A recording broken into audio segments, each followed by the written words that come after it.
Bonjour. Nous allons vous présenter donc la mention espace de l'ENSAMA, qui est une mention en fait qui développe une approche du projet architectural. Cette mention espace se divise en 3 parcours. Le premier parcours est un parcours qui se nomme donc Habitat, Mobilier, Environnement. Le deuxième parcours est un parcours qui se nomme Médiation culturelle et patrimoine. Et le troisième, Espace public et mobilité urbaine. Ce qu'il est important de comprendre avant de rentrer un peu dans le détail des parcours et de la formation, c'est avant tout que cette mention espace fonctionne comme une classe à part entière, c'est-à-dire qu'elle poursuit des objectifs communs sur l'ensemble de la formation.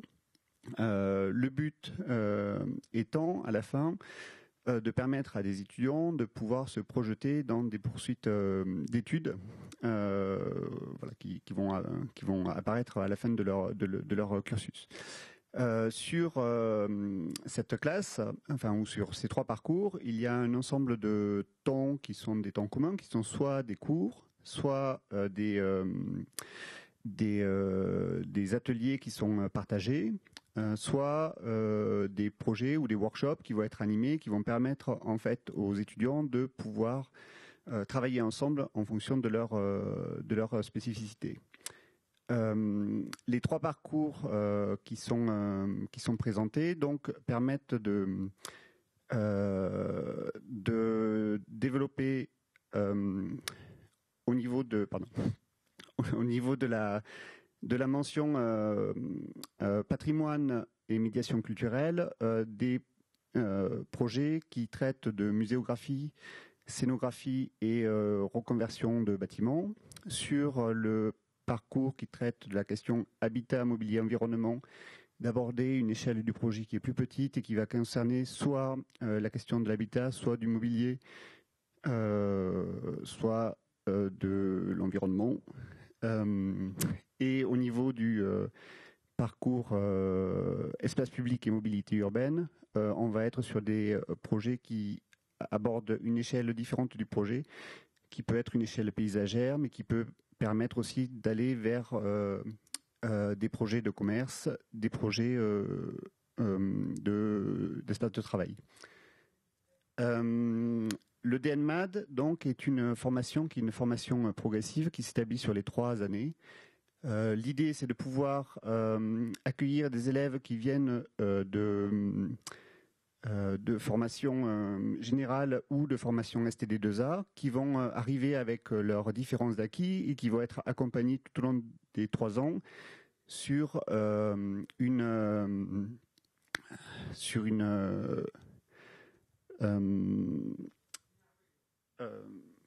pardon. Peut-être Jean-Christophe, je peux te laisser 30 secondes.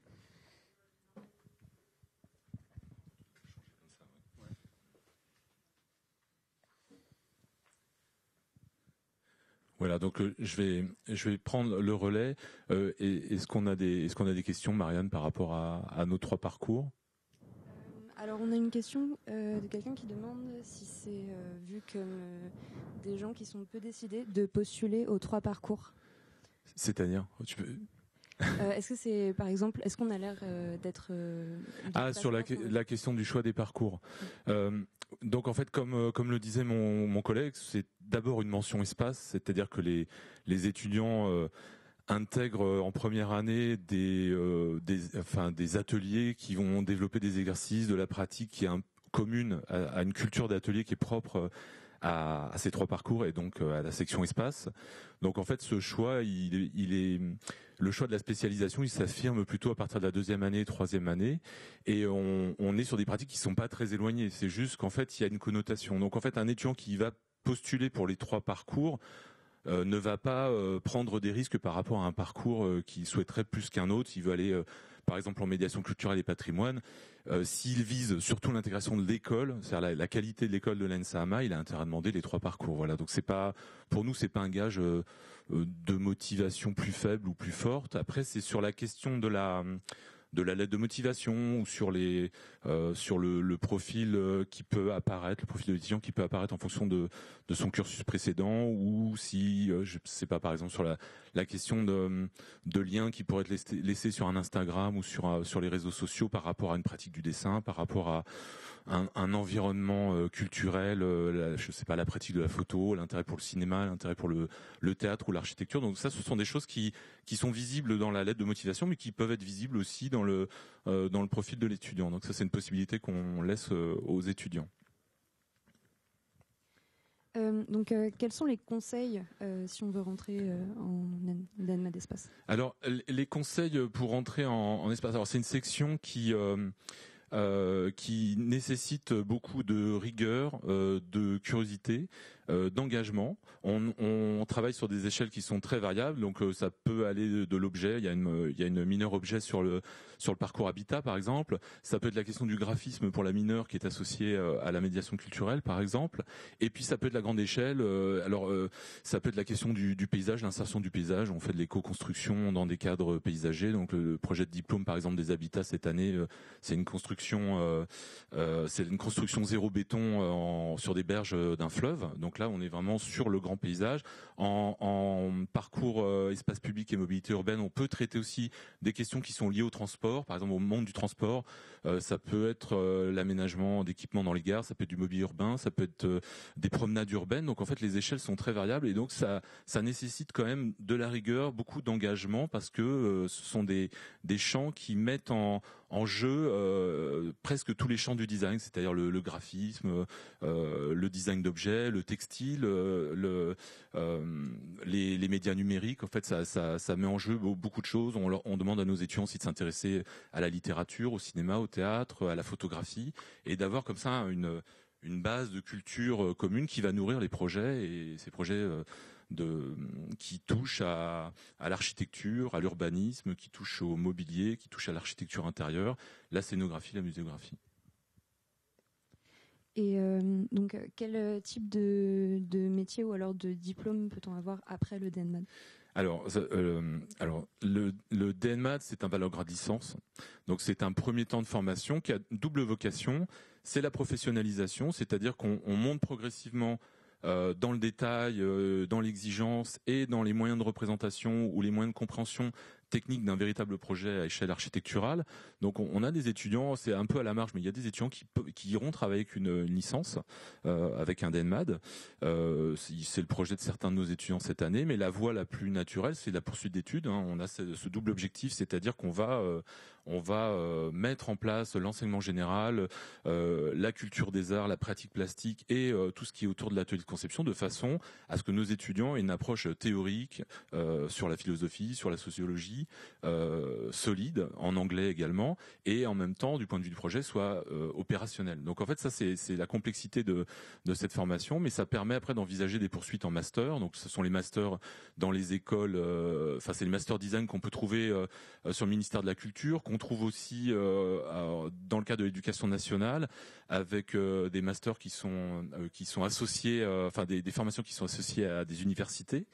On va trouver aussi les écoles des beaux-arts comme poursuite possible. En espace, une poursuite qui est assez naturelle pour nous, c'est les écoles d'architecture ou de paysage pour les étudiants.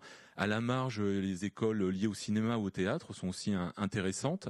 Et puis, il y a surtout dans nos écoles, c'est-à-dire dans le cadre des arts appliqués, le DSA, le diplôme supérieur d'arts appliqués, qui est une formation Bac+5, qui est un diplôme professionnalisant qui permet à un étudiant de poursuivre au-delà de la licence sur une spécialisation qui permet d'intégrer quand même avec de bonnes armes les agences d'architecture ou fonder une structure en architecture intérieure ou en design. Voilà, c'est une formation qui est proposée par l'école et qui est proposée par les écoles supérieures d'arts appliqués à Paris. Alors on nous demande si on peut intégrer le DNMAD après un bac professionnel. Alors, pour postuler au DNMAD, il faut avoir un bac STD2A à appliquer, un bac général, un bac techno ou un bac professionnel. Donc en fait, dans le principe, l'ouverture est possible. Après, c'est des questions de profil, c'est-à-dire que effectivement, peut-être que pour les étudiants qui sont issus des bacs techno ou bacs professionnels, il y aura des efforts à faire sur peut-être la question de l'approche des humanités modernes, de la philosophie, mais encore que ça dépend aussi des profils. Donc en fait, de la même façon que les bacs généraux ou les bacs STD2A, on va demander aux étudiants d'avoir un bon dossier scolaire, de témoigner d'un engagement, d'avoir une appétence en fait pour nos domaines, et ça se joue là-dessus. Donc nous, on a vocation à prendre des étudiants de tous les bacs. On cible pas principalement un type de bac. On a un intérêt pour les étudiants qui sont littéraires et qui sont intéressés par les champs de la culture, ce qui paraît assez logique, mais on recrute chaque année des scientifiques, on a des étudiants qui sont issus de bac pro, de bac techno. Voilà, c'est des possibilités d'entrer dans le DNMAD. Est-ce qu'il y a une grosse charge de travail en DNMAD? Alors, pour la charge de travail, je pense que le plus simple, ce serait d'interroger directement des étudiants. Donc, s'il y a une de vous deux qui veut prendre la parole et parler de la charge de travail.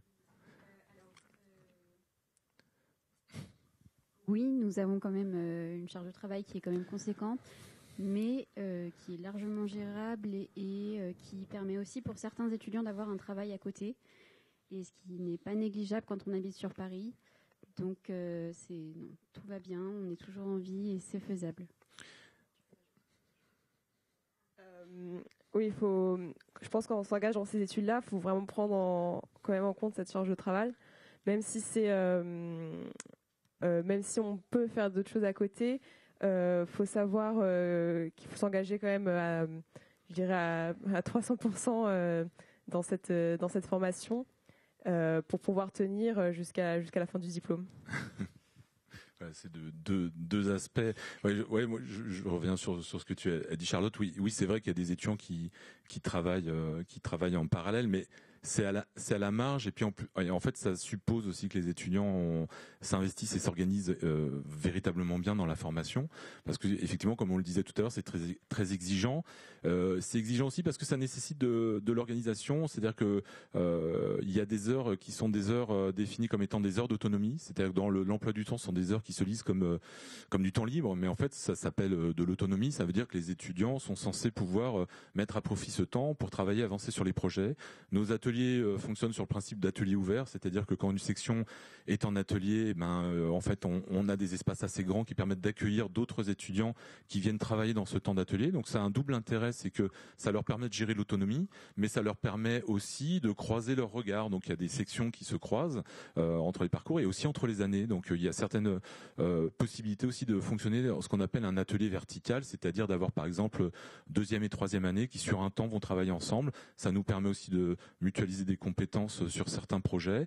Mon collègue l'a évoqué aussi tout à l'heure, il y a aussi dans ces temps communs la possibilité, alors évidemment en ce moment c'est difficile, mais la possibilité de voyage scolaire, voyage d'études commun, c'est ce qu'on fait traditionnellement en première année. On emmène les trois parcours dans une ville qui a un fort patrimoine architectural ou qui est très intéressant du point de vue de l'architecture contemporaine, et on a aussi on a des workshops communs qui sont réguliers, notamment en deuxième année entre les trois parcours. Donc ça c'est quelque chose qui est assez courant, et on a aussi des workshops qui s'organisent quand c'est possible avec d'autres écoles parisiennes par exemple. Donc moi ce que je ferais aussi, c'est que je vous engagerais à aller voir le site de l'école. Il y a des fiches parcours pour les formations avec des exemples de projets qui ont été réalisés sur les 3 années. C'est important de regarder les 3 années parce que on voit bien la progression, c'est-à-dire que on n'a pas encore de projet de diplôme visible parce que les étudiants vont passer leur premier diplôme niveau licence cette année, mais par contre on voit bien les premiers exercices de première année, le fond commun qui a la pratique. Alors c'est très important aussi la pratique du dessin. L'intérêt pour la pratique plastique, c'est on est dans des formations qui sont des formations de plasticiens où on allie la technique, la professionnalisation avec des compétences sur la couleur, sur le dessin, sur l'observation, sur la manipulation des matériaux. Ça, c'est vraiment la force de nos écoles. C'est ce qui aussi donne des profils de très grande qualité après dans la poursuite d'études. Et donc, ça veut dire qu'on ne peut pas s'engager dans ces ces études en n'étant pas intéressés par une pratique régulière du dessin. Donc on accueille des étudiants qui ne sont pas forcément des étudiants en possession d'un dossier développé sur le plan plastique, mais par contre, une fois qu'ils ont intégré l'école, ça doit devenir une sorte de pratique naturelle. On travaille beaucoup en volume aussi, donc en fait là, c'est vraiment intéressant de voir justement des étudiants qui ont déjà une pratique, les étudiants qui viennent des arts appliqués, des étudiants qui viennent de bacs généraux, qui a priori n'ont pas de pratique, et il y a une sorte de mélange qui se fait et de progression qui se fait à partir du premier semestre et qui fait que chacun apporte ses compétences. Donc effectivement, les étudiants qui viennent des arts appliqués ont des compétences techniques des fois plus avancées, mais les étudiants qui viennent de filières générales ont aussi ont des choses à dire, par exemple sur le plan conceptuel ou sur le plan de l'organisation. Donc en fait là, ça donne des groupes classes qui sont très intéressants à suivre. Comment se passe la sélection pour entrer en espace ? Alors, c'est une sélection sur dossier scolaire. C'est une sélection sur dossier scolaire, donc en fait, il faut évidemment avoir un très bon dossier scolaire. Alors, avoir un très bon dossier scolaire, c'est une question de résultat, mais c'est aussi une question de profil. C'est-à-dire quand on lit les commentaires ou quand on lit même la lettre de motivation, on arrive à déceler pas mal de choses dans le dossier aussi. Alors, il faut pas être absentéiste, il faut pas avoir de problème de discipline. Ça, c'est des trucs qui font vraiment tâche sur un dossier. Il y a la lettre de motivation qui est très importante. Alors, elle est très restreinte en nombre de signes, mais justement, il faut aller à l'essentiel, c'est-à-dire qu'il faut se présenter, mais très rapidement parce que vous avez un CV qui vient compléter ça. Il faut surtout parler de votre connaissance de l'école, de votre intérêt pour nos formations. Alors l'intérêt pour nos formations, c'est pas forcément une très bonne connaissance du Denman, mais c'est quand même un intérêt pour les champs de cette formation. Donc c'est toujours utile de mettre en avant une exposition qui vous a marqué, un film, un bâtiment, un lieu, une ville que vous avez trouvé intéressante, et valoriser aussi des stages. Si vous avez fait un stage même d'initiation de troisième dans un cabinet d'architecture ou dans un lieu qui est lié à nos pratiques ou à nos métiers, c'est intéressant aussi. Et voilà, montrer que vous avez aussi des activités connexes qui peuvent témoigner d'un engagement aussi, c'est-à-dire ça peut être un engagement autour de l'écologie, autour d'associations, enfin, ou d'entraide, enfin, montrer aussi que vous avez un profil d'étudiants engagés qui n'ont pas peur de s'organiser, de travailler. Voilà. Et après, il y a ce que j'évoquais tout à l'heure, c'est qu'on vous laisse la possibilité aussi de témoigner à travers soit des liens Instagram ou Tumblr ou Pinterest, soit de votre pratique personnelle. Donc ça s'appelle pas un book, hein, c'est juste une petite information que vous pouvez donner, mais ça peut aussi être une information sur vos centres d'intérêt, c'est-à-dire que vous n'êtes pas forcément censé maîtriser des pratiques d'élaboration de projets ou d'objets ou de dessins, mais par contre démontrer à travers ça que vous avez un intérêt pour ce champ de la culture et du design. Comment se passe l'enseignement durant la semaine au niveau des Alors, là c'est pareil, j'aimerais laisser la parole aux étudiantes pour expliquer en détail ce déroulement. Donc, une de vous deux. Alors surtout, en première année, on a une journée d'atelier qui va prendre plus de place au cours des années. Par exemple, en troisième année, on a 2 journées entières d'atelier. Donc atelier, c'est les cours où on fait du projet justement directement en rapport avec notre parcours. Et on a aussi justement les matières générales comme les humanités modernes, c'est-à-dire la philosophie ou le français. On a aussi des cours d'histoire de l'art, des cours d'anglais, d'éco-gestion et des cours de physique-chimie. Donc ça, c'est surtout pour les 2 premières années, car en troisième année, on a plus par exemple physique-chimie. Comme on a plus de cours d'atelier, ça remplace ces matières générales qui disparaissent. Et on a aussi des cours d'infographie, c'est-à-dire là où on a tout l'apprentissage des logiciels utiles pour justement réaliser nos projets. Et comme l'avait souligné Monsieur Vallerand tout à l'heure, nous avons beaucoup d'autonomie, surtout en 3e année, mais qui en fait, cette autonomie-là, elle est complètement dédiée à la pratique du projet, où on peut gérer son temps comme on le souhaite, mais ce qui est largement recommandé, c'est de venir à l'école pour travailler et donc de faire une semaine complète. Et voilà. Oui, il manque un ingrédient, c'est la pratique plastique. Vous avez oublié ce coup. Et donc il y a aussi des cours de pratique plastique, donc qui vont mobiliser les questions du dessin, du travail de la couleur, l'observation du réel, le modelage, le volume. Ça peut aussi être une approche photographique, c'est-à-dire que on va aussi aller avoir une progression. C'est qu'en première année, on va travailler sur les techniques, sur l'observation. On va essayer aussi de mettre les étudiants un petit peu au même niveau, et puis progressivement, on va développer du projet de pratique plastique, c'est-à-dire des projets d'expression plastique qui peuvent être liés à une interprétation d'un sujet par un étudiant suivant des outils qu'il commence à maîtriser en 2e année et qui va maîtriser de plus en plus en 3e année. Alors ça, c'est un truc qu'on favorise aussi. Surtout les parcours de l'école, finalement, c'est pas quelque chose qui est propre au design d'espace, mais tout ce qui est pratique plastique est quand même un support à réinvestissement dans le champ du projet et dans le domaine professionnel. Et ça, c'est aussi une valorisation de notre école, c'est qu'on va pousser les étudiants, une fois qu'ils ont bien travaillé la question des techniques et de l'apprentissage, on va pousser nos étudiants à développer une écriture personnelle. Parce qu'en fait, alors là, on rejoint les problématiques du design d'espace et de l'architecture, c'est que comme dans d'autres domaines, je pense au design produit par exemple, on est conditionné par une forme de normalisation de la représentation, c'est-à-dire le respect des échelles, dessiner des plans, des coupes, des élévations, représenter en 3D, enfin avoir toutes ces notions matérielles et techniques, c'est-à-dire se poser la question des matériaux avec lesquels on construit, avec lesquels on conçoit. C'est tout un volet, et pour se dégager aussi de cette norme, parce que celle-ci, elle est indispensable, on pousse nos étudiants à développer une écriture personnelle, c'est-à-dire qu'on peut, dans le cadre d'une représentation en plan, en élévation ou sur des perspectives ou des 3D, on peut développer une écriture personnelle, et ça c'est quelque chose qu'on encourage. C'est-à-dire qu'on veut pas, on est à un stade où on souhaite pas formater les étudiants sur un type de représentation qui serait le type de représentation dominant par exemple dans un secteur professionnel. On va passer toutes les étapes d'apprentissage pour être aux conditions professionnelles sur tous les points obligés de la représentation et de la technique et de la démonstration d'un concept, de la communication du projet.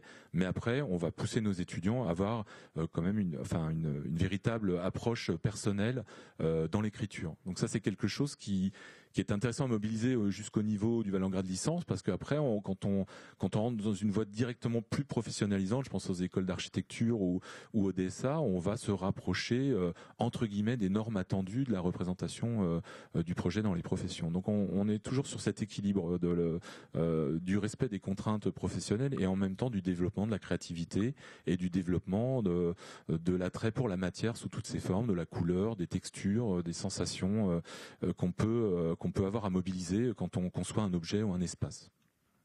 Et en plus, on a des cours, le soir optionnels où on peut avoir linogravure, modèle vivant, couleur ou modelage, qui peuvent du coup être aussi une continuité avec ces cours d'expression plastique que l'on a régulièrement. Qu'est-ce qui différencie les 3 parcours d'espace ?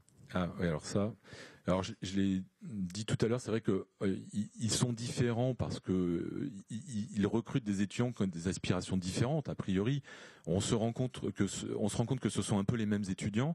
Par contre, donc en première année, c'est pas si fort que ça. On est quand même sur des approches qui sont communes, mais qui vont varier parce que les profs sont différents, les sujets sont différents. Donc ça, c'est quelque chose qui arrive, mais ça veut pas dire que c'est uniforme, mais il y a quand même une sorte de tronc commun. Et après, on se spécialise. Alors c'est vrai que c'est là que vous devez faire une petite identification des professions ou des types de projets qui se rattachent à ces parcours. Donc je vais revenir un petit peu sur ces 3 parcours. Si je prends celui dont je m'occupe en partie, le parcours habitat, mobilier, environnement, comme mon collègue l'a dit tout à l'heure, comme Laurent l'a dit tout à l'heure, c'est la petite échelle architecturale. Ça veut dire qu'on va principalement être sur la question du logement, de l'habitat, de la petite échelle. Ça veut dire qu'on travaille principalement sur des questions d'éco-conception, avec les matériaux biosourcés sont un questionnement assez courant. on profite de cette petite échelle aussi pour être sur des modes de construction qui sont ce qu'on appelle les filières sèches, c'est-à-dire des modes de construction qui permettent la réversibilité, par exemple, ou qui permettent de ne pas consommer trop d'énergie ou trop de béton. Ça veut pas dire qu'on a une forme d'allergie à ça. Et on travaille à l'échelle du mobilier, donc à l'échelle de l'architecture intérieure ou du mobilier ou de l'objet. Donc il y a une mineure objet qui permet de développer un travail sur les objets. Vous pourrez le voir sur le site de l'école. Concernant la médiation culturelle et le patrimoine, donc comme le disait Laurent tout à l'heure, là on a un profil d'étudiant qui est peut-être plus affirmé sur un intérêt sur l'histoire de l'art, sur la culture, le théâtre, le cinéma.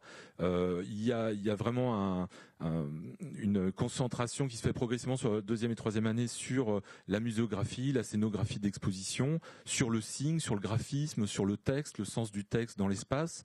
Donc ça, c'est vraiment quelque chose qui s'affirme progressivement en s'appuyant sur la mineure graphisme. Et aussi toute la question de la réhabilitation, c'est-à-dire tenir compte d'un bâti préexistant qui a une histoire, qui a une mémoire. Donc en fait, voilà, ça c'est comme quelque chose qui marque cette différence, bien qu'on le voit dans des projets communs. On peut trouver des points de connexion, évidemment. Ce sont pas des domaines verrouillés. Je finis sur la question sur le parcours espace public et mobilité urbaine. Donc je vais pas répéter ce que je disais tout à l'heure, mais il s'agit de travailler dans le contexte de l'échelle de la ville. Alors ça peut être la très grande échelle, ça peut être le traitement d'une promenade urbaine, l'aménagement de quais, l'aménagement d'un parc paysager. Donc c'est principalement du paysage. Il faut comprendre chez nous la question du paysage comme soit l'environnement naturel, soit la ville en fait, le cadre urbain ou périurbain. Et on va après aller sur des programmes qui peuvent être des programmes d'architecture intérieure, mais sur les champs du service ou du commerce, c'est-à-dire les espaces de travail, les espaces, ça peut aussi être les espaces publics culturels d'une certaine façon, les gares, le traitement du mobilier urbain.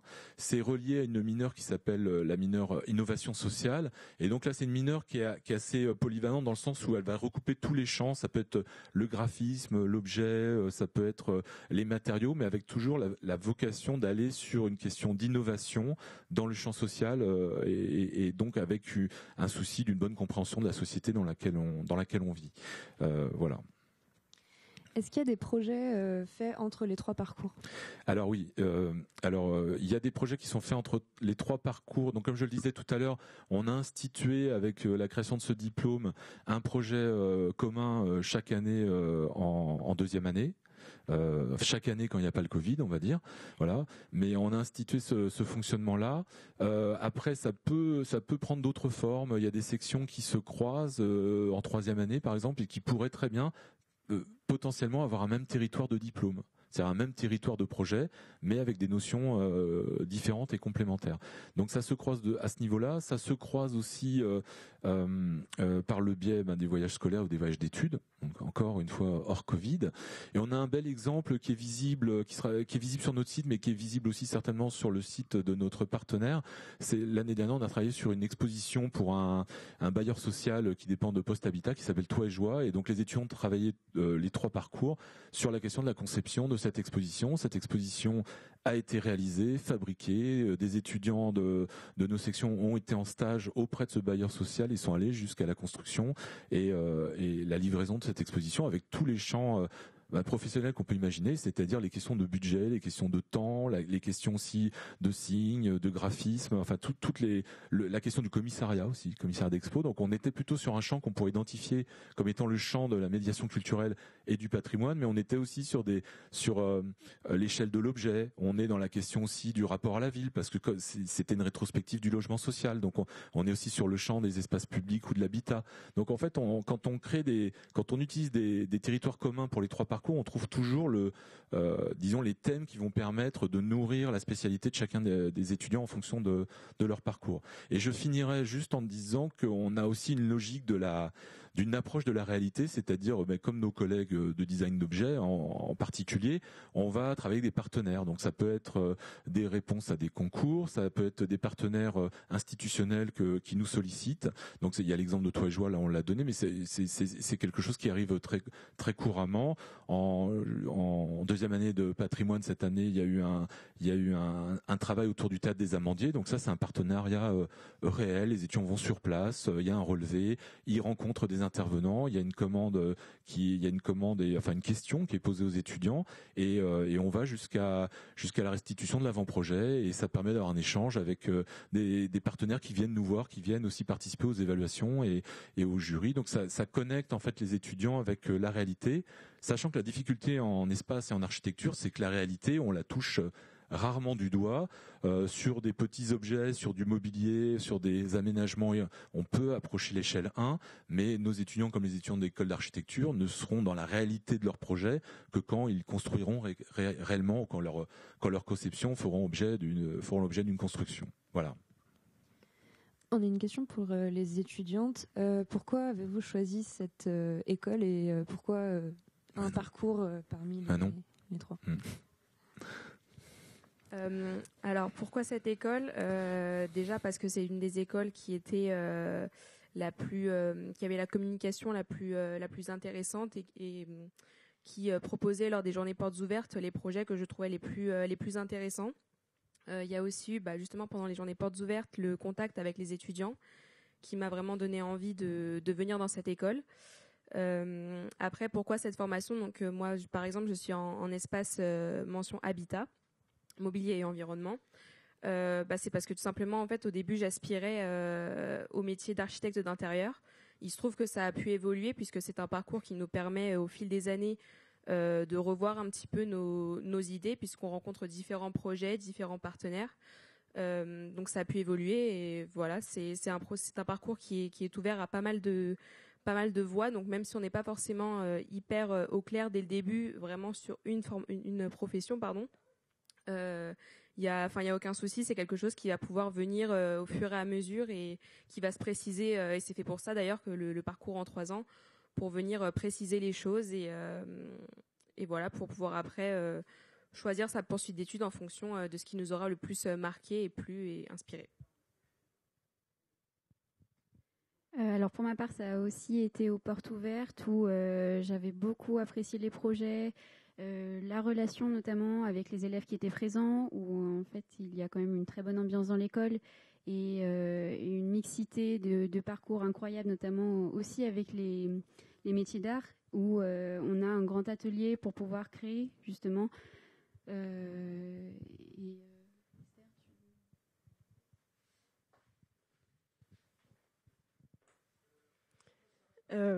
Alors moi, c'était pas aux portes ouvertes parce que j'y avais pas assisté. Il se trouve que je me suis réorientée parce que avant j'avais fait une première année de prépa littéraire avant d'arriver ici à Olivier de Serres.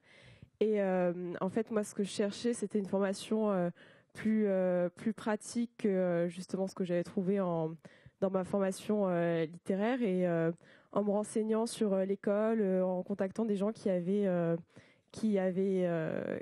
étudiants dans cette école-là, j'ai trouvé que c'était quelque chose qui pouvait me correspondre et surtout la mention patrimoine parce que je suis je suis dans la mention patrimoine et médiation culturelle qui correspondait justement. Enfin, je trouvais qu'il y avait une continuité dans mes études littéraires et que j'avais entamé et ce parcours de médiation culturelle.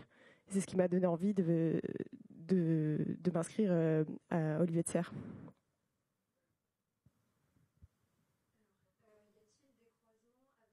D'autres sections, d'autres spécialités du design? Alors oui, je vais encore dire hors Covid, parce que je dis ça parce qu'en fait on a des partenariats cette année qui ont été modifiés ou annulés, ou par exemple l'année dernière Laurent qui encadre les médiations culturelles et patrimoine avait un workshop sur les objets sauvés de Notre-Dame avec l'école du Perret. Donc la section espace de l'école du Perret, et c'est un workshop qui a eu lieu mais qui s'est arrêté plus vite que prévu. Voilà. Mais c'est des croisements que l'on fait. On a fait des croisements avec la section objet de l'école Boulle aussi. Alors ça, c'est une particularité qui est intéressante, c'est que on fait partie de la conférence des écoles supérieures d'art appliqué de Paris, donc avec l'école Boulle, l'école Estienne du Perret et donc l'ENSAMA. Et ce sont des équipes qu'on connaît bien. Il y a des croisements qui se font. Ils peuvent se faire au-delà en fait de ces écoles évidemment, hein. Mais potentiellement ça donne des possibilités. Donc les croisements peuvent se faire avec des sections ou des parcours qui sont dans l'école. C'est le cas aussi avec les graphismes, par exemple, la section design graphique, mais on le fait aussi avec des sections qui sont en dehors de l'école. Ça a été le cas aussi pour les espaces publics et mobilité. Il y a des échanges qui se font, par exemple, avec l'école Paris-Val de Seine, qui est une école d'architecture. Donc voilà, c'est des partenariats que l'on a. Et on essaye toujours de les développer. C'est la raison aussi pour laquelle on a des enseignants associés qui sont des architectes en activité, ou une enseignante chercheuse qui est architecte en activité et qui enseigne à Belleville. On cherche aussi ces passerelles avec les écoles d'architecture pour faire des partenariats, mais aussi pour indiquer à nos étudiants que c'est une poursuite possible. Et ça me permet de conclure en disant qu'il faut bien appréhender le fait que nous ne sommes pas dans une section qui fait de la décoration de l'intérieur, ce qui est souvent une demande des étudiants qui postulent. On traite de la question de l'architecture intérieure, du mobilier, de l'espace public, mais on traite globalement de quelque chose qui s'appelle l'architecture, c'est-à-dire la relation à l'espace, ça le design d'espace. Voilà. Merci.